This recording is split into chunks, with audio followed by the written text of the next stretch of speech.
I've been wanting to do a video on buttermilk for a while now. Not what buttermilk is, but what it ain't.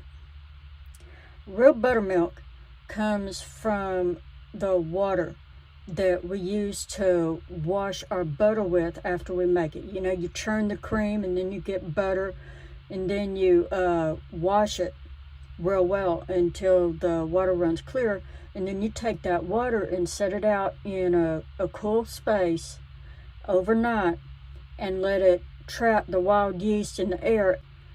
That's how you get naturally cultured buttermilk.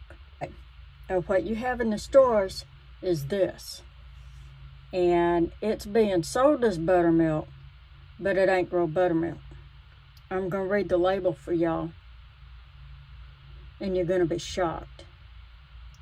It contains cultured low-fat milk, non-fat dry milk, salt, modified cornstarch, mono and diglycerides, carrageenan, locust bean gum, natural flavor, vitamin A palmitate, and vitamin D3. None of this stuff is in natural buttermilk, but this is what they sell us in the stores. And it's actually too thick. Anytime I use this stuff, I have to dilute it with either regular whole milk or water.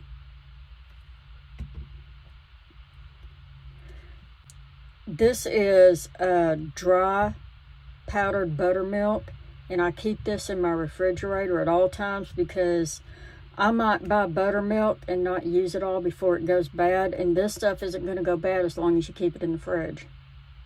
You might think this is the fake stuff. It's not. The stuff in this tub is more real than the stuff you buy in the refrigerator section. It contains a cultured blend of sweet cream churned buttermilk, sweet dairy whey, and lactic acid. That's it. This is the real deal right here, y'all. And this is what you should be cooking with. I mean, if you really want real buttermilk, cook with this. Don't cook with this. But we all use it anyway, right? So, anyway, these are your options. Unless you make your own butter.